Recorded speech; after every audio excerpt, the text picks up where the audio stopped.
नमस्कार दोस्तों, न्यू परीक्षा यूट्यूब चैनल पर आपका स्वागत है। आज के सेशन में हम भूगोल के प्रश्न देखने वाले हैं।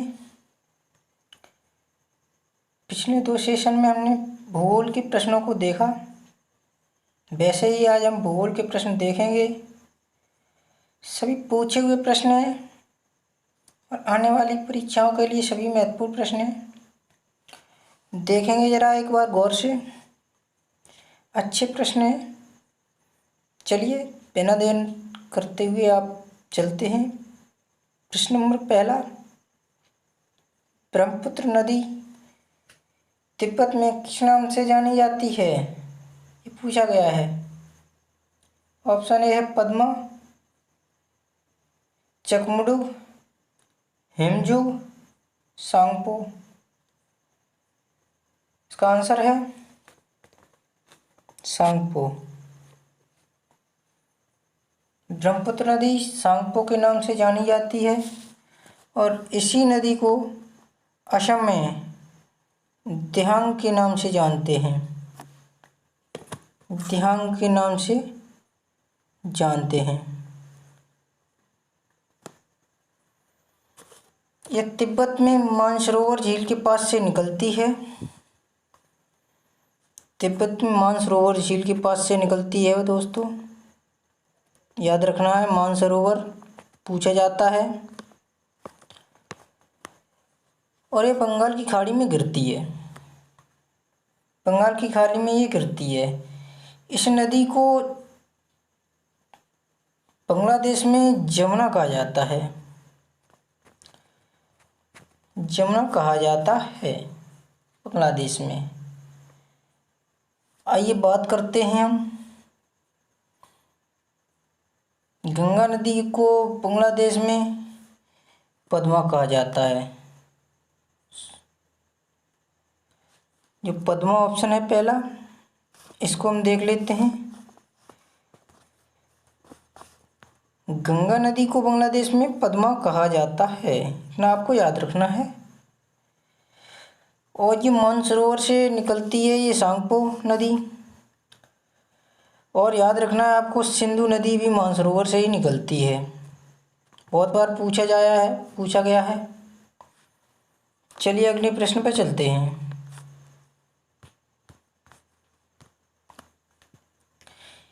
अगला प्रश्न है, निम्न में से कौन सी नदी एस्चुरी नहीं बनाती है।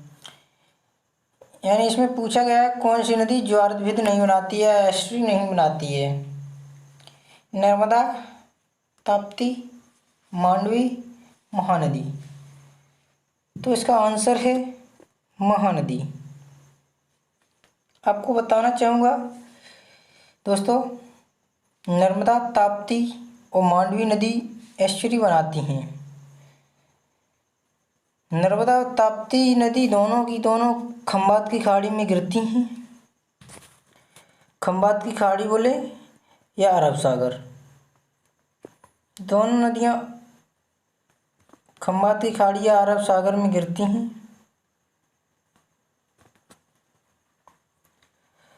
और नर्मदा की बात की जाए, नर्मदा, सोन और महानदी, तीनों नदियाँ अमरकंटक से निकलती। और बात की जाए ताप्ती की, तो ताप्ती खंबात की खाड़ी में गिरती है और महानदी बंगाल की खाड़ी में गिरती है। और महानदी पर ही एक जलाशय बना हुआ है, हीराकुंड बांध। हीराकुंड जलाशय।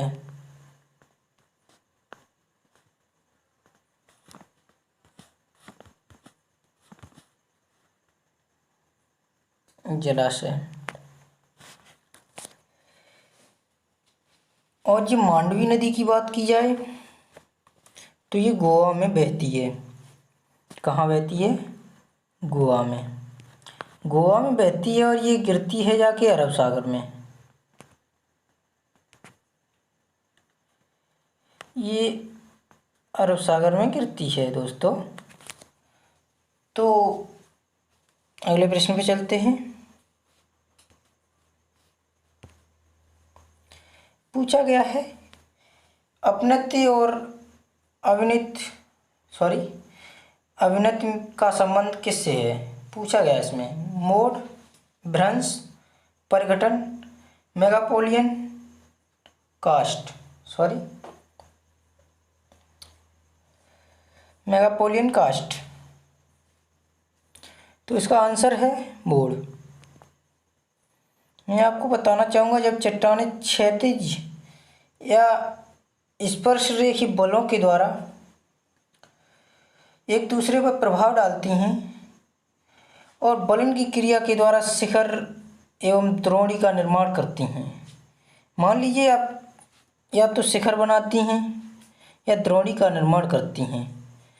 अगर यही क्रिया होती है तो आप बोलेंगे अपनति।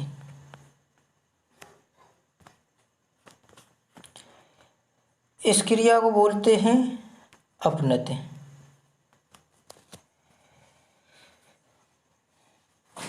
और गर्त का जो निर्माण होता है इसको हम बोलेंगे अविनति।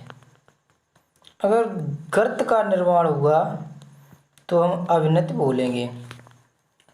तो इसका संबंध है मोड़ से, सीधा सीधा संबंध है किससे, मोड़ से। एक बार फिर से बता दूं, जब चट्टानें क्षैतिज या स्पर्शरेखी बलों के द्वारा आपस में टकराती हैं तो द्रोणी या शिखर का निर्माण करती हैं तो अपनति कहते हैं, और जब गर्त का निर्माण करती हैं तो अविनति कहते हैं। चलिए अगले प्रश्न पे चलते हैं। अगला प्रश्न पूछा गया है किस नदी को बंगाल का सुख कहते हैं। दामोदर, गंडक, कोसी और सोन। तो इसका आंसर है दामोदर।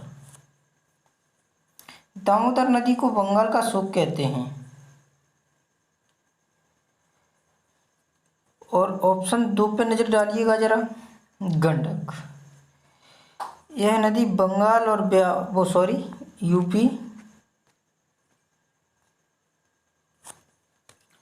यूपी प्लस बिहार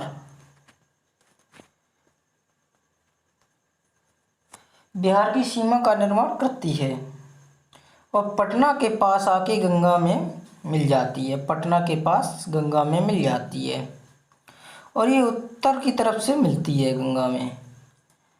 बात की जाए कोसी की, कोसी को बिहार का सुख कहते हैं।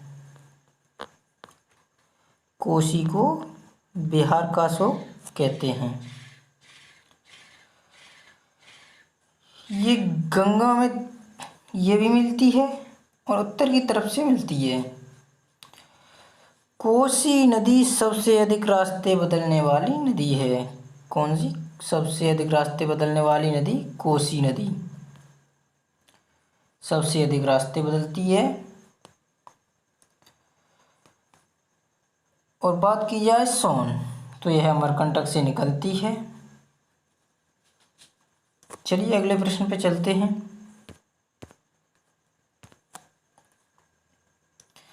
तमिलनाडु राज्य का सबसे ऊंचा जल पर्वत कौन सा है?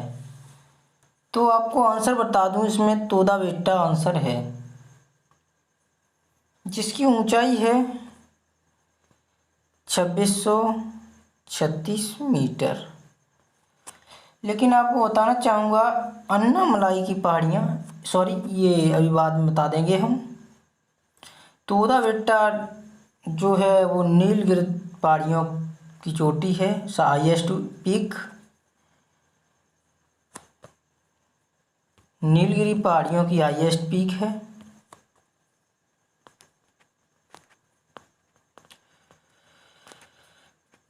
नीलगिरी। और जो सबसे ऊंची चोटी है तमिलनाडु की वो है अनाईमुंडी। अनाईमुंडी। लेकिन ऑप्शन में नायवती दिया नहीं गया है। इसकी ऊंचाई है 2695। इसकी ऊंचाई है 2695 मीटर।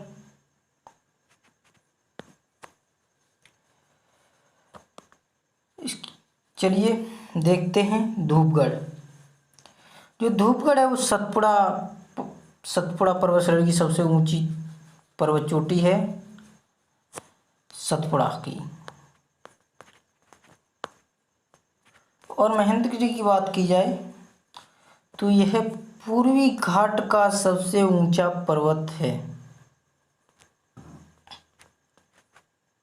पूर्वी घाट का। और कोदई कनाल की बात करें हम तो यह एक पर्यटक स्थल है। चलिए अगले प्रश्न पे चलते हैं। मानसरोवर किस राज्य में अवस्थित है? मैं आपको बताना चाहूँगा ये मानसरोवर सर्वाधिक वर्षा करने वाला स्थान है। ये मेघालय में उपस्थित है। मेघालय में उपस्थित है। आपको बताना चाहूँगा ये मेघालय में उपस्थित है।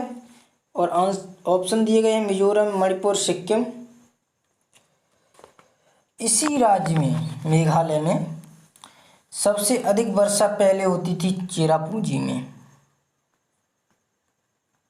चेरापूंजी में। अब मेघालय में मानसरोवर में सर्वाधिक वर्षा होने लगी है।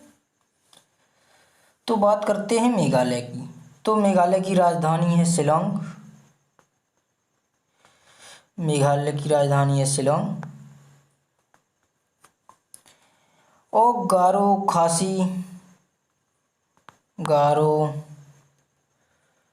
खासी और जैंतिया, ये पहाड़ियाँ हैं मेघालय में। बात कर लेते हैं मिजोरम की। बात करते हैं मिजोरम की। तो मिजोरम की राजधानी है आइजोल।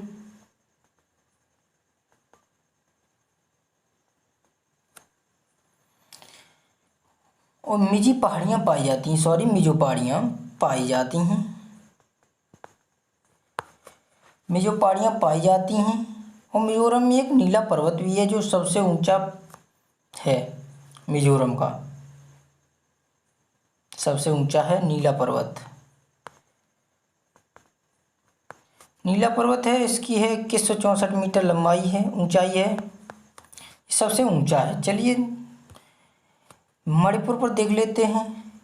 मणिपुर की राजधानी है इम्फाल।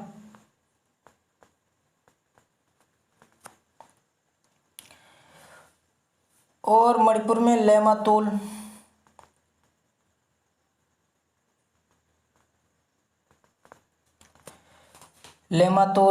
मणिपुर पहाड़ियाँ, लोकटक झील भी इसी में है। इसमें मणिपुर पहाड़ियाँ भी पाई जाती हैं। और बात की जाए कि लोकटक झील तो मणिपुर में है। बात करते हैं हम सिक्किम की। तो सिक्किम की राजधानी है गंगटोक।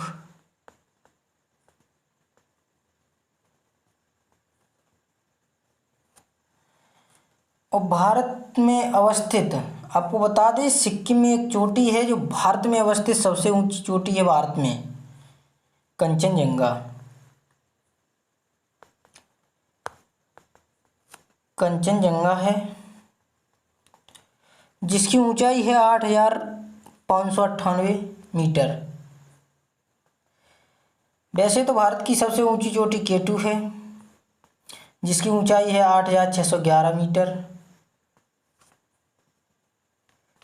लेकिन ये पाक अधिकृत कश्मीर में होने के कारण भारत में उपस्थित सभी चोटियों में सबसे ऊंची चोटी कंचनजंगा मानते हैं।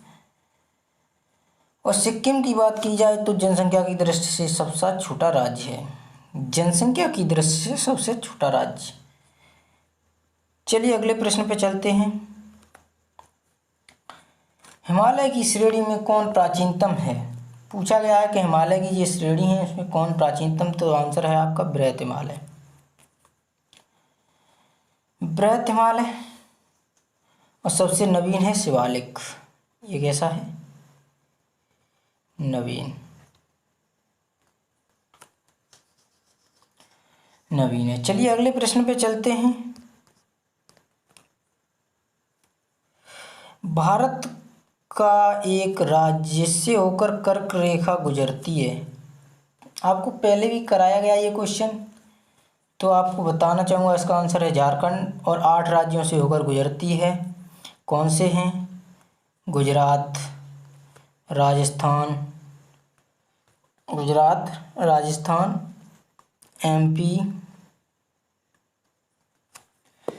एमपी और झारखंड। ये रहा अपना झारखंड। उसके बाद छत्तीसगढ़।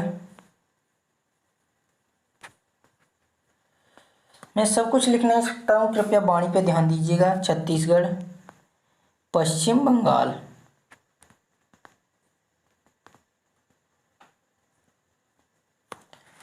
और त्रिपुरा,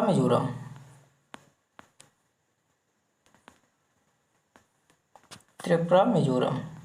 ये 8 राज्य हैं जिससे होकर गुजरती है। तो पूछा गया है किससे होकर गुजरती है, तो झारखंड से होकर गुजरती है, बाकी ये तीनों राज्यों से होकर नहीं गुजरती है। चलिए अगले प्रश्न पे चलते हैं। कौन सी एक खरीफ की फसल नहीं है? पूछा गया है कौन सी एक खरीफ की फसल नहीं, तो इसका आंसर है सरसों।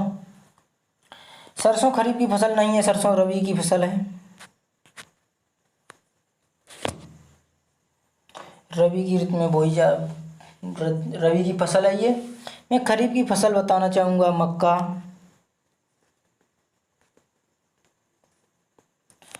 बाजरा, धान,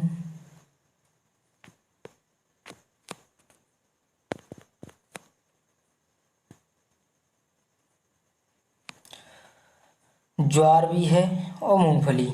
ये खरीफ की फसलें हैं। चलिए ध्यान दीजिएगा रबी की फसलों पर, जैसे गेहूँ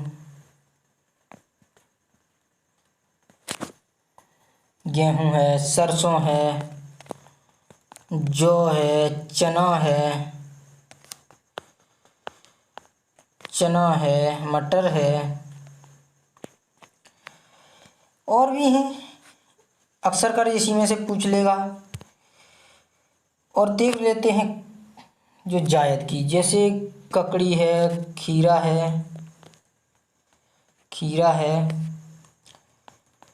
ककड़ी है,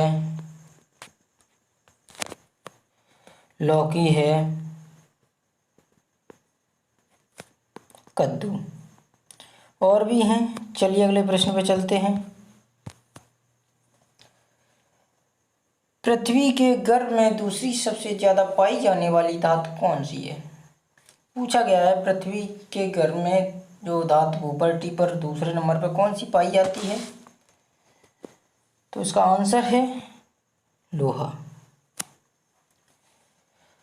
दूसरे स्थान पे पाया जाता है, तो पहले स्थान पे बात की जाए तो वो पाया जाता है एल्यूमिनियम, पहले स्थान पे पाया जाता है। जो पृथ्वी पर उपस्थित तत्व की बात की जाए तो तत्वों में पहले स्थान पे आती है ऑक्सीजन, दूसरे स्थान पे आता है सिलिकॉन,